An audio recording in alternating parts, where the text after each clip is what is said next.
महाभारत का मूल नाम जय संहिता था। बाद में इसे भारत और अंततः महाभारत कहा गया। इस ग्रंथ का नाम उसकी विशालता और भार महत्व के कारण पड़ा। इसमें करीब 1,00,000 श्लोक हैं। महाभारत शब्द दो कारणों से प्रसिद्ध हुआ: युद्ध का व्यापक स्तर और भरत वंश के नायक यानी कौरव और पांडव। महाभारत के समय भारत अखंड था, जिसमें आज के पाकिस्तान, अफगानिस्तान, बांग्लादेश, नेपाल व कुछ अन्य देश भी शामिल माने जाते हैं। राजा के शासन के अधीन क्षेत्र विविध जनपदों, महाजनपदों में बंटा था, जैसे हस्तिनापुर, इंद्रप्रस्थ, पांचाल, एकचक्र, कुशीनर, सतपथ, यक्रिलोम इत्यादि। कुरुवंश का मुख्य राज था, जिसकी राजधानी हस्तिनापुर थी।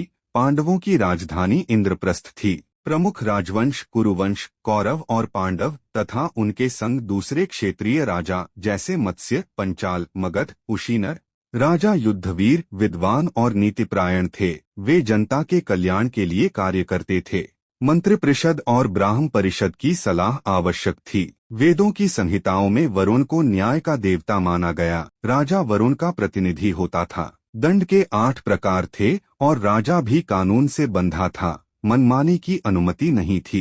न्यायाधीश स्वतंत्र और निष्पक्ष थे। न्याय प्रणाली बहुस्तरीय थी। उच्च न्यायालय द्वारा कनिष्ठ न्यायालय की समीक्षा होती थी। उस युग के लोग कानूनी, धार्मिक और नैतिक मूल्यों के प्रति जागरूक थे। अहिंसा, सत्य, पवित्रता, संयम उनके गुण माने जाते थे। श्रेष्ठ लोग ज्ञान, तप, धर्म और त्याग में अग्रणी थे। लेकिन समाज में छलकपट, ईर्ष्या, सत्ता संघर्ष और अन्य नैतिक गिरावट भी स्पष्ट थी, जिससे महाभारत का युद्ध संभव हुआ। महाभारत कालीन समाज बहुस्तरीय और अद्भुत था, जिसमें विविध संस्कृति, ज्ञान, नीति सिद्धांत, आस्थाएं और सामाजिक संघर्ष एक साथ चलते थे। शिक्षा प्रणाली गुरुकुल और आश्रम आधारित थी, जहां विद्यार्थी गुरु के सानिध्य में संपूर्ण ज्ञान प्राप्त करते थे। वेद, शास्त्र, व्याकरण, गणित, राजनीति, धर्म, नैतिकता, विज्ञान व युद्धकला। शिक्षा का मुख्य उद्देश्य केवल साक्षरता नहीं, बल्कि व्यक्तित्व, चरित्र, अनुशासन और सभ्य नागरिक बनाना था।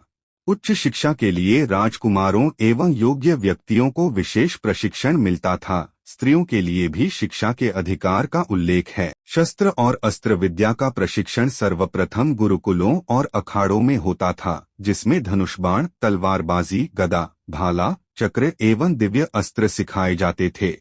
द्रोणाचार्य एवं कृपाचार्य जैसे विश्वविख्यात गुरु इस प्रशिक्षण के प्रमुख अधिकारी थे। अर्जुन, भीम, कर्ण, अश्वत्थामा, अभिमन्यु सहित कई योद्धा विविध शस्त्रों के विशेषज्ञ बने। युद्धकला में शारीरिक बल, मानसिक विकसितता, रणनीति, दिव्य अस्त्र विशिष्टता और कठिन तप का समावेश होता था। महाभारत काल में चिकित्सा विज्ञान अत्यंत प्रगति पर था। आयुर्वेद, मंत्र चिकित्सा, मणि चिकित्सा, औषधि विज्ञान और शल्य चिकित्सा के साक्ष्य उपलब्ध हैं। युद्ध के समय विशेष सर्जन और वैद्य सैनिकों के साथ रहते थे। हड्डी जोड़ना, रक्त बहाव रोकना, घाव भरना, प्रसव एवं अन्य चिकित्सा पद्धतियां प्रचलित थीं। नकुल अश्व चिकित्सा में, सहदेव गो चिकित्सा में विशेषज्ञ माने जाते थे। जीवाणु क्षति, विषकारी जीवों और रोगों का उल्लेख शांति पर्व में मिलता है। यह विवरण महाभारत काल के संपूर्ण सामाजिक, वैज्ञानिक, सैन्य और चिकित्सा विकास का सुंदर, व्यापक और ऐतिहासिक दृष्टिकोण प्रस्तुत करता है, जिससे उस युग की भव्यता और भारत की प्राचीन उन्नति उद्घाटित होती है।